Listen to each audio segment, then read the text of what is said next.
Continúo entonces con lo que decía. Básicamente estaba simplemente intentando decir que, vaya, que hay una influencia hegeliana que creo que sesga este retrato. Hay una influencia de corte filocristiano, vamos a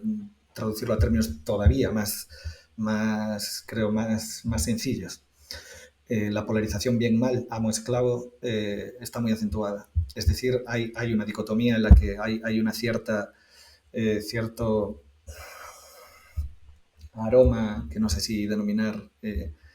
misándrico, pero hay una tensión y una animadversión. No digo que no justificada si se atiende a muchas de las cosas que se han dicho en el pasado y a la situación, si se quiere, en el pasado de la mujer. Pues, por ejemplo, solo atendiendo a las frases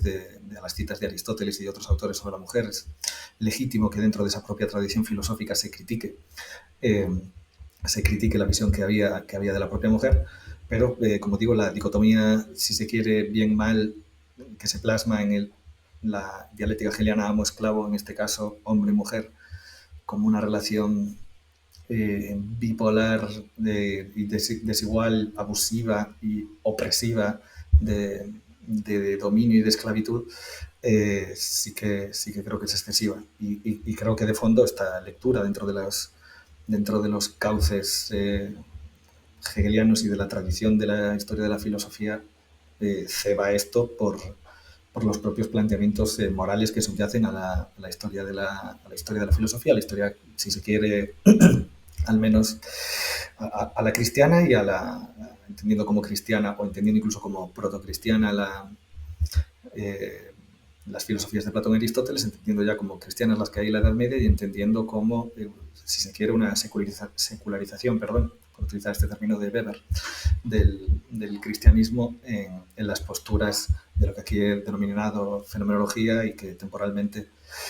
eh, cabría concebir como el lapso de la historia de la filosofía continental que va desde la obra de Kant. Se podría decir que desde la crítica de la razón pura hasta nuestros días. Eh, hasta nuestros días. Mm, mm. Al mismo tiempo creo que se puede hacer que creo que forma parte también, que cabe, aunque sea un lugar una crítica, digamos, muy boba y que no, no permite mucha movilidad. O sea, la crítica a la que me iba a referir es el poder decir que hasta qué punto se podría decir que la propia Simone de Beauvoir está inserta dentro de esa tradición que critica. Claro, esto no vale para nada. También se podría decir que en la medida en mi caso he leído algunos de los autores que mencionan, yo mismo estaría introducido, quién sabe si demasiado introducido en esa propia tradición a la hora de criticarla. Y supongo que lo interesante se encontraría en ver cuáles son los puntos de tensión y poder ver qué parte de esa crítica, en qué lugares de esa crítica o dentro de esa tradición se pueden hacer, en fin, apuntes valiosos. Claro, yo precisamente aquí, si se quiere, aunque ella se desmarque, sobre todo de esa especie de lectura patriarcal de la mujer, de esa lectura machista de la mujer, algo que, algo que sí diría de una manera también muy sencilla es que la descripción que en líneas generales se hace sobre la mujer y que parece bueno, lo que diría es que se trasplanta con demasiada facilidad el punto de vista que tienen estos filósofos al mundo ordinario. Entendiendo que muchas de las críticas que se puede hacer a la filosofía occidental se le pueden hacer también, vamos a decirlo así, a los hombres en general, dando por supuesto esa influencia, o dando por supuesto una influencia mayor de la que en mi caso podría compartir,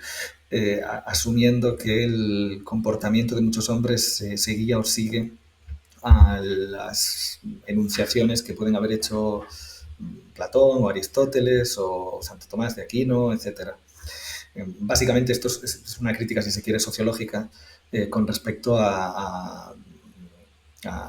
sobreestimar la influencia de esos puntos de vista en la opinión corriente. Sin que esto quite se puedan encontrar y que se puedan corroborar, pero a la hora de hacer ese análisis, eh, el análisis interior, supongo que esto es lo que intento decir, el análisis demasiado interior, demasiado influido por esa historia de la filosofía y, vamos a decirlo así, confesamente influido interior, es decir, porque ella misma se dice existencialista, y aunque critique desde ese punto de vista existencial a los puntos de vista anteriores, claro, en mi caso no puedo estar de acuerdo con muchas de sus críticas, por un lado porque considero que el existencialismo se encuentra plenamente inserto en esta tradición, y aunque le permita hacer unas críticas muy legítimas desde ese propio existencialismo a la tradición, hay algunos de los lugares en los que continúa, estoy reiterando un poco, pero continúa con algunos de los prejuicios de esa propia tradición, incluida la sobrevaloración de esa propia tradición y el uso, si se quiere, de herramientas de esa propia tradición a la hora de hacer esa crítica. Claro, en el fondo veo que estoy reiterando alguno de mis puntos, es decir, si mi punto de vista aquí es el sustrato moral o el sustrato, que se puede decir maniqueo, con respecto a la polarización entre bien y mal, que se puede hacer de su postura, ya estoy dando por supuesto, o estoy explicitando que esa es una de mis mayores objeciones con respecto precisamente a esa tradición, y que a la hora de decir que la fenomenología, tal como la he denominado, sigue con principios cristianos, también estaría diciendo algo muy bobo y muy bien sabido, que en la medida en que Simone de Beauvoir se hace deudora de esa tradición hasta cierto punto, en la medida en que utiliza la dialéctica del amo y del esclavo, en la medida en que utiliza un vocabulario claramente vinculado a esa tradición, como el término opresión vinculado al marxismo, o el término alienación, que lo utiliza de manera continua, en esa medida,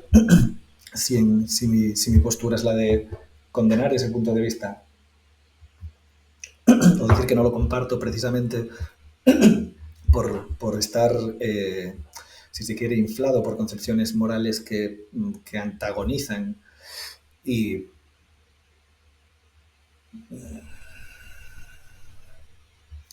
exageran o los rasgos negativos, es decir, incluso demonizan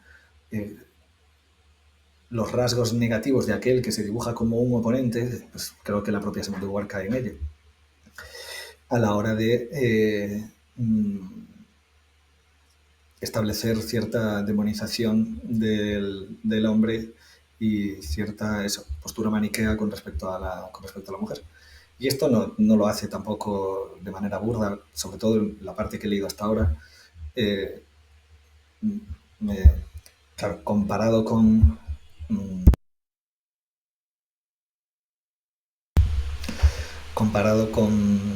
lecturas contemporáneas, o sea, comparado con lo que se puede encontrar si se ve en los medios, comparado con lo que pueden decir youtubers y, en fin, gente diversa en internet sobre el machismo y el feminismo, pues aquí hay una obra muy bien armada, muy bien razonada y muy matizada. Entonces, pues en ese sentido es genial poder leer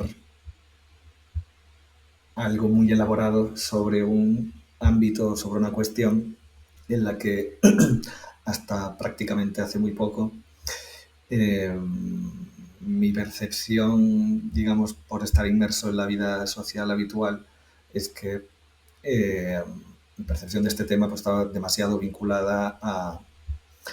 lo que dicen conocidos y amigos, a lo que dicen los medios de comunicación, a lo que se puede ver en la publicidad, a lo que dicen políticos y políticas, etc.